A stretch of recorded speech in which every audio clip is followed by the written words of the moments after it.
Ibu, perkenalkan nama Ibu Dila dan hobi Ibu belajar. Perkenalkan nama saya Siva, saya suka olahraga. Perkenalkan saya Dia, saya suka bermain. Perkenalkan nama saya Octavia, saya suka berenang.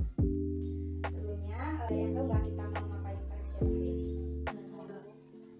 Di sini Ibu akan melakukan kegiatan konseling kelompok ya. Nah, di mana sebelum melaksanakan konseling kelompok ini kita akan melakukan icebreaking terlebih dahulu ya. Ikuti arahan Ibu.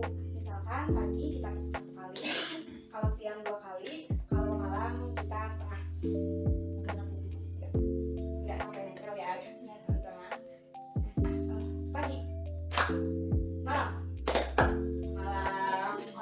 Udah malam lagi. Udah juga kali ya. ya, sekali lagi ya teman-teman. Siang, pagi, malam, siang, pagi, malam, pagi, siang. Udah, sepertinya kalian sudah fokus ya. Nah, kita itu akan melaksanakan konseling kelompok, di mana konseling kelompok itu merupakan kegiatan pelayanan yang berbentuk kelompok. Jadi di dalamnya itu kita akan membahas suatu permasalahan, dan nanti dari permasalahan tersebut kita akan tahu gimana sih cara menyelesaikannya. Nah, dari permasalahan itu kita akan mencoba membahas dan mengentaskan masalah yang lebih urgent gitu, yang harus kita selesaikan.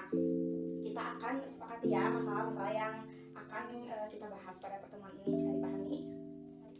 Nah, tujuan dari diadakannya konseling kelompok ini yaitu untuk mengentaskan masalah atau untuk menyelesaikan masalah pada peserta didik atau didik kita yang sedang dialami. Jadi nanti masalah kalian itu akan sama-sama kita mencari permasalahannya seperti apa.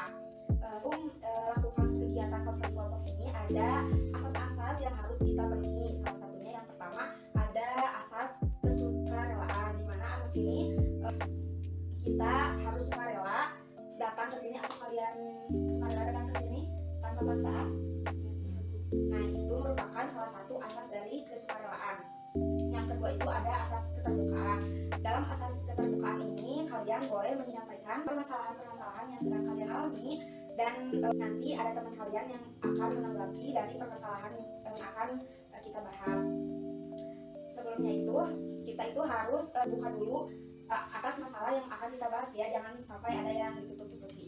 Yang ketiga yaitu ada asas kerahasiaan, di mana kita cerita tentang kejadian atau permasalahan yang sama dan kita harus merahasiakannya hanya di kelompok ini atau di bimbingan ini yang tahu permasalahan yang akan kita bahas, tidak boleh bocor kemana-mana. Apakah dapat dipahami? Nah, sebelum itu memulai kegiatan yang lebih inti, kita akan mengucapkan ikrar janji konseling kelompok. Boleh berpegangan tangan? Ikrar janji konseling kelompok. Ikrar janji konseling kelompok. Dengan ini menyatakan bahwa saya Dila, bahwa saya Siva, Bahwa saya India, dan bahwa saya Octavia, sanggup dan bersedia menerima, sanggup dan bersedia menerima, menyimpan, menyimpan, memelihara, menjaga, dan merahasiakan segala data dan keterangan yang saya terima baik dari diri saya ataupun siapapun yang ada di sini. Baik, terima kasih. Sebelumnya untuk melakukan kepada inti kegiatan, nanti kita akan melaksanakan konseling kelompok ya. Kalian boleh bertanya kepada anggota kelompok yang lain ketika sedang mencurahkan pendapat. Boleh juga kalian berpendapat ya. Dan nanti kalian harus mengikuti kegiatan kelompok ini dengan baik ya.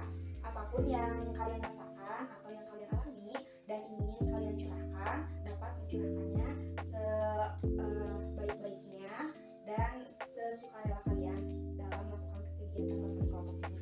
Nah, pada kegiatan ini kita sepakati ya, kita akan melakukan kegiatan kelompok ini dengan waktu 45 menit, dan sebisa mungkin kita akan menyelesaikannya pada waktu 40 menit.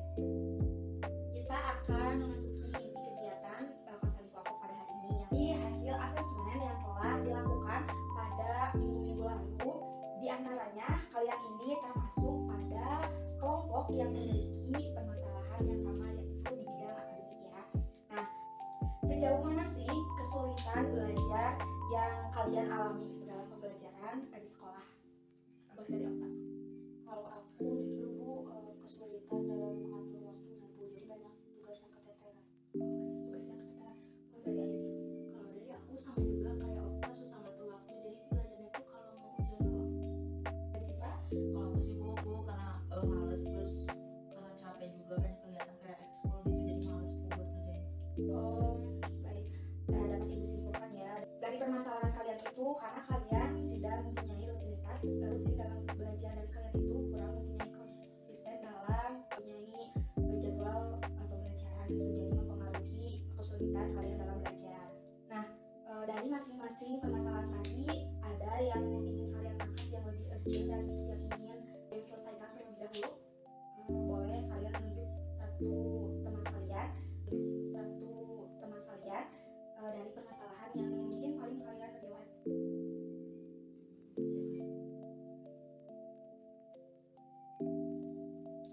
Kayaknya yang mengatur waktu deh Bu, soalnya aku gitu. Kamu juga ya? Berarti ya permasalahan yang paling riwayat pada kalian itu tentang mengatur waktu belajar ya. Nah sebelumnya kenapa sih kan ini permasalahannya termasuk tadi yang oleh Okta katakan ya, kenapa sih Okta itu susah mengatur waktu dalam belajar? Kalau aku Bu kan karena aku ikut beberapa organisasi di sekolah, ikut OSIS sama ada ekskul juga harus. Jadi antara kedua itu lumayan menyita waktu gitu. Seperti itu, jadi kurang bisa menyesuaikan waktu ya karena beberapa kegiatan Kalau aku tuh kan sering keluar kelas jauh, jadi kalau aku tuh suka ikut-ikut terus, itu nggak boleh kalau nggak ikut, jadi padat banget gitu keluarganya. Terus kayak seminggu sekali gitu kan pengajian, terus itu juga sering banget gitu belum acara-acara yang lain, terus keluarga itu kan banyak, aku tuh susah mau belajar, jadi udah baik belajarnya teh cuma ujian doang. Kalau dari Siva? Kalau aku sih bu karena ya sibuk di ekskul juga, pas pulang ke rumah tuh bawaannya pengen tidur gitu, males kerjain.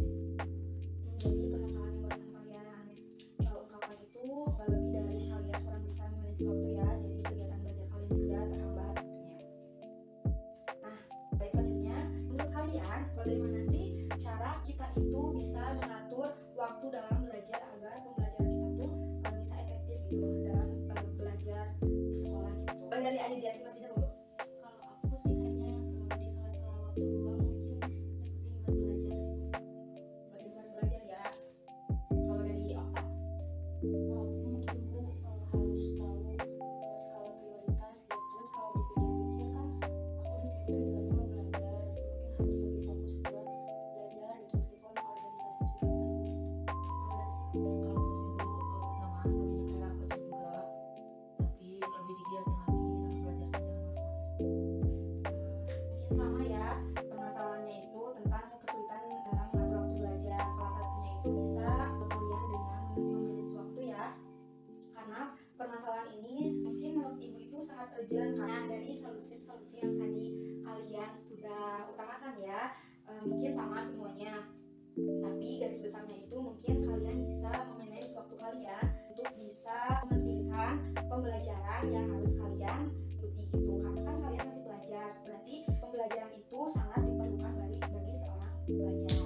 Nah mungkin dari permasalahan tadi tentang mengatur waktu belajar ya, kalian bisa manage waktu kalian, salah satunya itu dengan bikin to do list gitu, bagaimana waktu kalian itu dari yang terpenting sampai yang terpenting sekali sampai yang terpenting, karena semua kegiatan dalam pembelajaran sebetulnya sangat penting, namun sebagai pelajar tidak mungkin semua pembelajaran bisa kita laksanakan dengan baik dan kita pahami dengan baik, karena kan punya potensi masing-masing dari pembelajaran yang kita ikuti, ada yang misalkan aktif dalam akademinya atau dalam sosialnya, itu pun menjadi prioritas diri masing-masing. Tapi dalam hal pembelajaran ini untuk seorang pelajar itu sangat diperlukan. Nah, ibu akan memberikan tugas pada kalian untuk minggu depan kalian membuat to do list kalian dalam hal memanage waktu. Salah satunya waktu belajar, misalkan hari ini ada PR, kalian harus mengerjakan PR itu untuk hari ini, karena kalau kita mengerjakan PR terlalu mepet mungkin itu tidak efektif dalam mengatur waktu belajar. Nah, yang selanjutnya dari to do list itu ibu ibu akan memberikan kolom-kolom yang harus kalian cetak ya dari waktu pembelajarannya atau kegiatan-kegiatan yang kalian ikuti. Dari hasil konseling kali ini, adakah yang mau ditanyakan sebelumnya? Hasil dari kalian mencontek tugas itu minggu depan, sampaikan kepada ibu hasilnya, dikumpulkan pada Okta, dan Okta akan menyampaikan kepada ibu. Nanti ibu akan pelajari lebih lanjut, dan dari hasil itu kita akan bertemu pada sesi konseling minggu depan. Nah, sebelum itu ada hasil refleksi atau evaluasi hasil yang akan kalian isi ya. Nanti ibu akan mengasih Google Form yang akan kalian isi dari hasil refleksi